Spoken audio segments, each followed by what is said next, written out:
अब इंसानों ने धरती का इतना बुरा हाल कर दिया था कि अब वो रहने लायक नहीं बची थी और ये हिसाब लगाया गया था कि आने वाले 70 साल के अंदर धरती तबाह हो जाएगी। इसीलिए इंसानों ने आर्क 1 नाम की एक स्पेसशिप बनाई जिसके अंदर कुछ लोगों को प्रॉक्सिमा बी नाम के एक दूसरे प्लेनेट पर भेजा जा रहा था। शुरुआत में तो ये मिशन बिल्कुल सही चला, लेकिन कुछ समय बाद शिप में कुछ गड़बड़ी आ गई जिस वजह से एक लोहे का बीम नीचे पड़े एक पॉड पर गिर गया जिसमें लेफ्टिनेंट शैरन नाम की एक महिला सो रही थी। और जैसे ही शैरन की आंख खुली तो उसने तुरंत ही हालात को समझते हुए अपने बाकी साथियों को उठाना शुरू कर दिया और साथ ही उसने इस हादसे के बारे में लेफ्टिनेंट स्पेंसर को बताया, जिसके बाद वो दोनों सभी लोगों को बाहर निकालने में लग गए। सभी लोग फटाफट अपने अपने हेलमेट्स पहन रहे थे कि तभी ब्रेंट नाम के एक आदमी ने देखा कि एक लोहे का बीम कैप्टन के पॉड के ऊपर पड़ा हुआ था जिस वजह से उन्हें उठाना मुश्किल था और इसीलिए वो इस बीम को हटाने में लग गया। और जब शैरन की नजर उस पर पड़ी तो उसने सबसे पहले तो ब्रेंट को उसका हेलमेट पहनाया, जिसके बाद वो ब्रेंट को वहाँ से बाहर ले आई क्योंकि वो जानती थी कि वो लोग किसी भी हाल में अब कैप्टन को बाहर नहीं निकाल पाएंगे। एक सुरक्षित जगह पर पहुंचने के बाद सभी लोगों ने अपने हेलमेट उतार दिए, जिसके बाद शैरन और स्पेंसर ने इस हादसे की खबर कमांडिंग ऑफिसर को देने का फैसला किया। पर जब वो दोनों उसके कमरे के पास पहुंचे तो उन्होंने देखा कि उनकी स्पेसशिप का एक पूरा हिस्सा गायब हो चुका था। कमांडिंग ऑफिसर के गायब हो जाने के बाद शैरन ने ये जिम्मेदारी खुद अपने कंधों पर उठाने का फैसला किया, जिसके बाद सबसे पहले उसने सभी लोगों की एक मीटिंग बुलाई। असल में उनकी स्पेसशिप आर्क 1 में एक अनजान दिक्कत आ गई थी जिसके चलते उनका एक पूरा हिस्सा टूटकर अलग हो गया था और इसी वजह से वो सभी लोग तय किए गए समय से 1 साल पहले ही उठ गए। असल में शैरन और उसके सभी साथी प्रॉक्सिमा बी नाम के एक प्लेनेट पर जा रहे थे, लेकिन अब सीमित खाने और पानी की वजह से उन सभी को हर एक चीज का ध्यान रखना था। पर शैरन को भरोसा था कि वो लोग अपने मिशन में जरूर कामयाब होंगे क्योंकि वो धरती पर मौजूद लोगों की आखिरी उम्मीद थे। मीटिंग के बाद एग्नेस नाम के एक लड़के ने शैरन को आइडिया दिया कि वो स्पेसशिप के अंदर सब्जियां उगा सकते हैं। शैरन को ये आइडिया बहुत पसंद आया और उसने तुरंत ही पावर को उस सेक्शन में भेजने का आदेश दे दिया। पर जब स्पेंसर को इस बारे में पता चला तो वो बिल्कुल भी खुश नहीं था और उसने शैरन को इतने बड़े फैसले लेने से पहले उसके साथ डिस्कस करने को कहा क्योंकि इस बात की कोई गारंटी नहीं है कि एक्चुअली में फसल उगेगी या नहीं। उसकी पूरी बात सुनने के बाद शैरन ने सबसे पहले तो अपनी गलती के लिए उससे माफी मांगी और साथ ही उसने स्पेंसर को चेतावनी दी कि अगली बार सबके सामने बगावत करने से पहले 2 बार सोच लेना। इसके बाद इस चीज पर फैसला लेने के लिए एक बोर्ड मीटिंग बुलाई गई जिसमें सभी लोगों ने शैरन के प्लान के साथ जाने का फैसला किया। पर तभी अचानक से जहाज में ऑक्सीजन सप्लाई तेजी से गिरने लगी और इस दिक्कत को सही करने के लिए शिप के लाइफ सपोर्ट ऑफिसर जैस्पर को बुलाया गया, लेकिन जैस्पर कहीं भी दिखाई नहीं दे रहा था। इसलिए सभी क्रू मेंबर्स ने वापस अपने हेलमेट्स पहनने शुरू कर दिए, लेकिन उधर डोरान बेलौर नाम का एक आदमी बिना हेलमेट के मेडिकल रूम में फंसा हुआ था। पर तभी खुशकिस्मती से उसे एक ऑक्सीजन सिलेंडर मिल गया जिसे पहनकर वो बाहर निकलने का रास्ता ढूंढने लगा। उधर सिक्योरिटी हेड फेलिक्स ने आखिरकार जैस्पर को ढूंढ लिया, जिसके बाद उसे डेक पर मदद करने के लिए लाया गया। पर इस दिक्कत को सही करने की बजाय जैस्पर ने एक ऐसा खुलासा किया जिसने सभी को हैरान कर दिया। जैस्पर के मुताबिक वो असली जैस्पर था ही नहीं, बल्कि वो कुछ ऑफिसर्स को पैसे खिलाकर इस मिशन पर आया था। असल में साइंटिस्ट के मुताबिक धरती के पास अब सिर्फ 70 साल ही बचे थे, पर जैस्पर को उनकी इन बातों पर भरोसा नहीं था और उसे लगता था कि शायद धरती पहले ही खत्म हो जाएगी। इसीलिए वो किसी भी हालत में इस मिशन का हिस्सा बनना चाहता था। ये सुनकर शैरन को बहुत गुस्सा आया और उसने तुरंत ही जैस्पर को अरेस्ट करने का आदेश दे दिया, जिसके बाद उसने अलग अलग फील्ड्स के एक्सपर्ट्स को बुलाया ताकि वो लोग मिलकर इस परेशानी से बाहर निकल सकें। उधर बेलौर ने भी किसी तरह से दरवाजे को खोलकर अपने साथ साथ कई सारे लोगों की जान बचाई जो जल्द ही मरने वाले थे। इधर एलिसिया नाम की एक लड़की मेन प्रॉब्लम को ढूंढने की कोशिश कर रही थी और उधर स्पेंसर और एक दूसरे आदमी को शिप के बाहर जाकर जांच करने का काम दिया गया, जहां उन्हें लीकेज मिली जिसे ठीक करने के बाद उन सभी की जान खतरे से बाहर थी। एलिसिया के शानदार काम की वजह से उसे लाइफ सपोर्ट के चीफ के तौर पर प्रमोट कर दिया गया, पर उसकी लाख कोशिशों के बावजूद भी 6 लोग मारे गए थे। थोड़ी देर बाद शैरन जैस्पर से मिलने गई, जहां उसने जैस्पर को चेतावनी दी कि शायद उसे इस झूठ के बदले में मौत मिलनी चाहिए, जिस पर जैस्पर का कहना था कि वो अकेला झूठ बोलकर शिप पर नहीं आया और उस जैसे और कई सारे लोग मौजूद हैं यहाँ पर। ये सुनकर शैरन बहुत हैरान थी और वो चुपचाप वहाँ से चली गई।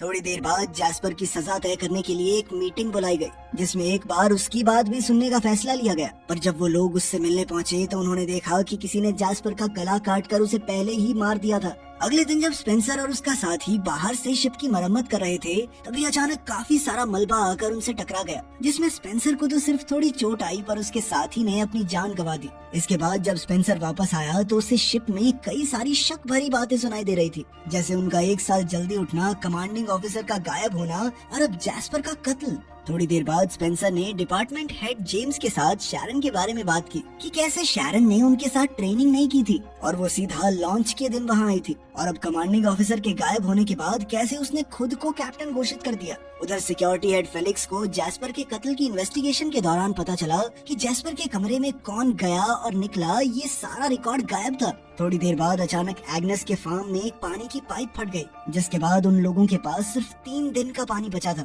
इस सब के बाद जब एग्नेस पानी साफ कर रहा था तभी उसकी नजर वहाँ मौजूद एक ब्लेड पर पड़ी, और अब एग्नेस और अलीसिया को ये लग रहा था कि शायद कातिल ने जैस्पर का गला काटने के बाद ये ब्लेड पानी की पाइप में डाल दिया था, जिसकी वजह से अब ये पाइप फट गई। इसलिए एग्नेस उस ब्लेड को लेकर सीधा फेलिक्स के पास पहुंच गया।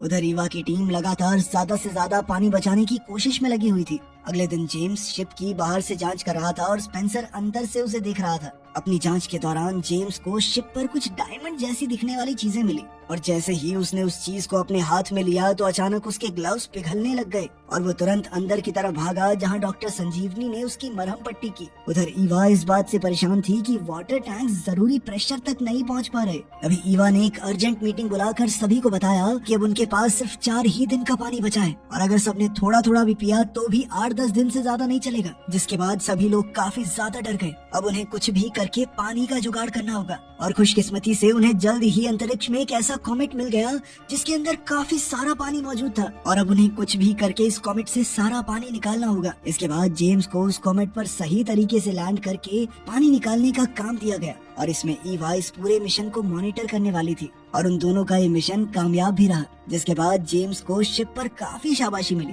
पानी की प्रॉब्लम सॉल्व होने के बाद सभी लोग काफी रिलैक्स थे, और उसी रात स्पेंसर को एक अनजान मैसेज आया जिसमें जैस्पर के सामान का पता लिखा हुआ था, और उसी मैसेज की बदौलत स्पेंसर को एक मेमोरी ड्राइव मिली जिसमें एक वीडियो मौजूद थी। उस वीडियो में जैस्पर एक बार में शैरन को रिकॉर्ड कर रहा था, जिसमें वो एक बाइकर को बेरहमी से पीट रही थी, और अंत में उसने उस बाइकर का गला काट दिया। ये देखकर स्पेंसर काफी हैरान था, और उसने तुरंत ही फेलिक्स को इस बारे में बताया, जिसके बाद शैरन को जैस्पर के कत्ल के इल्जाम में अरेस्ट कर लिया गया। और इस वीडियो के बावजूद भी शैरन का कहना था कि वीडियो में दिख रही लड़की वो है ही नहीं, एआई ने बनाई है, मैं नहीं हुई है। उधर एग्नेस परेशान था क्योंकि बिना किसी वजह के उसकी सब्जियां खराब हो रही थी, और इससे पहले कि वो कुछ सोच पाता जेम्स ने उसे अपने पिघले हुए ग्लव्स की जांच करने के लिए बुला लिया। उधर फेलिक्स वीडियो को लेकर शैरन से तहकीकात कर रहा था, जिसमें शैरन का कहना था कि मैं इस वीडियो का हिस्सा हो ही नहीं सकती, क्योंकि उस वक्त वो आर्क 1 को लेकर चल रही मीटिंग में थी। पर फेलिक्स उसकी किसी बात पर ध्यान नहीं दे पा रहा था, और उसे जगह जगह पर अलग अलग चीजें दिख रही थी।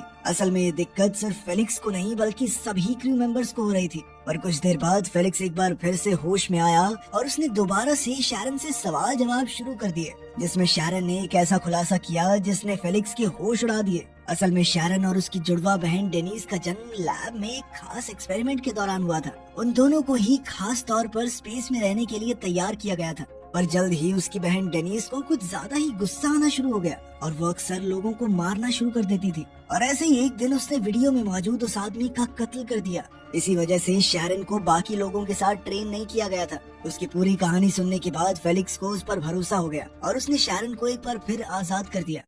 इसके बाद लोगों को जो अजीबोगरीब चीजें दिखाई दे रही थी उसके बारे में एक मीटिंग हुई, और जब मीटिंग में स्पेंसर ने शैरन को देखा तो वो काफी गुस्सा हुआ, और उसे तब और ज्यादा गुस्सा आया जब फेलिक्स ने शैरन को आजाद करने की वजह बताने से भी मना कर दिया। मीटिंग के दौरान एग्नेस ने डॉक्टर संजीवनी को बताया कि ये सब जो हो रहा है इसके पीछे उस पानी का हाथ हो सकता है जो हमने उस कॉमेट से निकाला था। पर ये बात बताते ही एग्नेस अचानक बेहोश हो गया। उसकी ये बात सुनते ही डॉक्टर संजीवनी ने तुरंत ब्लड सैंपल्स की जांच की, और उसे पता चला कि कॉमेट के पानी में एक ऐसी चीज मौजूद थी जिससे एलएसडी जैसा नशा होता था, और इसी के चलते सभी को भ्रम हो रहे थे। ये खबर मिलते ही शैरन तुरंत संजीवनी के पास आई, और उसने बताया कि वो एक जेनेटिकली मॉडिफाइड क्लोन है, और उसे बात जानकर हैरानी हुई कि संजीवनी को इस बारे में पहले से पता था। शैरन का कहना था कि कॉमेट का पानी पीने के बावजूद भी उसे कोई दिक्कत नहीं हुई, और इसीलिए उसे लगता है कि शायद उसके खून से वो एंटीडोट बना सकते हैं। इस चीज को टेस्ट करने के लिए संजीवनी ने तुरंत कुछ टेस्ट करने शुरू कर दिए, और जल्द ही ये बात कंफर्म हो गई कि वो शैरन के खून से एंटीडोट बना सकते हैं। और इससे पहले कि वो अपना काम पूरा कर पाती, संजीवनी अचानक जमीन पर गिर गई,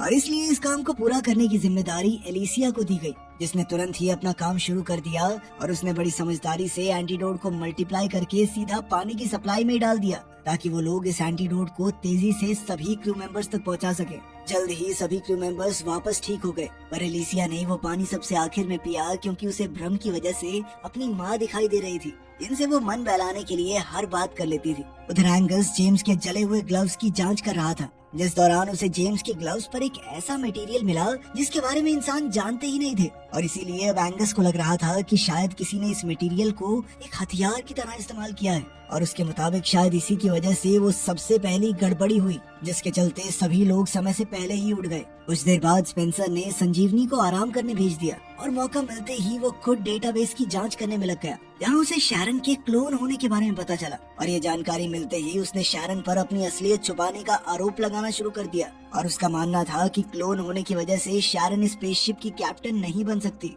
क्योंकि इतनी सारी जिंदगियों की जिम्मेदारी एक क्लोन के हाथ में देना तो बेवकूफी थी। शैरन ने उसे समझाने की काफी कोशिश की, पर स्पेंसर इस मुद्दे को काउंसिल के पास ले गया, जहां उसने अपनी बात को साबित करने के लिए शैरन की बहन डेनिस की वीडियो का इस्तेमाल किया, और इसके बावजूद भी उसके अलावा काउंसिल का हर एक मेंबर शैरन के ही सपोर्ट में था, और उन सभी का मानना था कि शैरन ने कई बार अपनी काबिलियत को साबित किया है। और इसके बाद तो शैरन को स्पेसशिप का ऑफिशियल कैप्टन घोषित कर दिया गया, और ये जिम्मेदारी मिलते ही शैरन ने बिना समय बर्बाद किए सभी को उनका काम देना शुरू कर दिया।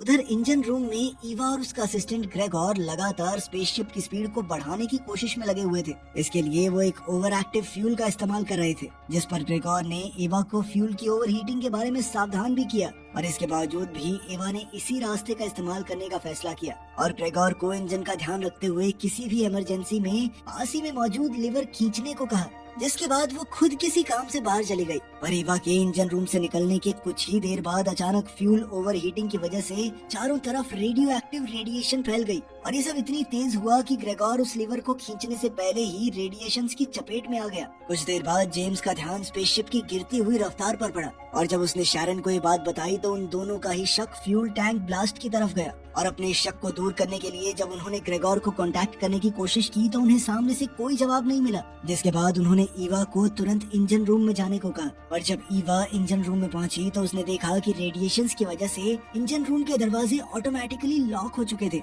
ये देखते ही ईवा बहुत ज्यादा घबरा गई और उसने तुरंत ही ये जानकारी शैरन को दी, जिसके बाद सभी क्रू मेंबर्स रेडिएशन को न्यूट्रलाइज करने का तरीका ढूंढने में लग गए। उधर जैस्पर के खून की इन्वेस्टिगेशन के दौरान फेलिक्स को पता चला कि एलिसिया की टैबलेट से स्पेंसर को एक खुफिया मैसेज भेजा गया था, जिसमें जैस्पर के मेमोरी कार्ड की जानकारी थी, और जब एलिसिया से इस बारे में पूछा गया तो उसने बताया कि उसका टैबलेट कुछ देर के लिए बेलौर के पास था। ये जानकारी मिलते ही फेलिक्स बेलौर से पूछताछ करने के लिए गया, पर जैसे ही बेलौर को पकड़े जाने का एहसास हुआ तो उसने भागना शुरू कर दिया, और आखिरकार फेलिक्स ने उसे दबोच ही लिया, जिसके बाद फेलिक्स, जेम्स और स्पेंसर उसे पूछताछ के लिए ले आए, जहाँ उसने कबूल कर लिया कि उसी ने जैस्पर का खून किया था, और उसने जैस्पर को इसलिए मारा क्योंकि वो भी घूस देकर यहाँ आया था, और वो नहीं चाहता था कि जैस्पर उसके बारे में सबको बता दे। उधर ईवा की टीम एक अलग ही मुसीबत में थी। असल में टीम के कुछ मेंबर्स ऑटो लॉक की वजह से रेडियो एक्टिव जोन में ही फंस गए थे, और बढ़ती रेडिएशन की वजह से उन सबकी जान खतरे में थी, और इससे बचने का सिर्फ एक ही रास्ता था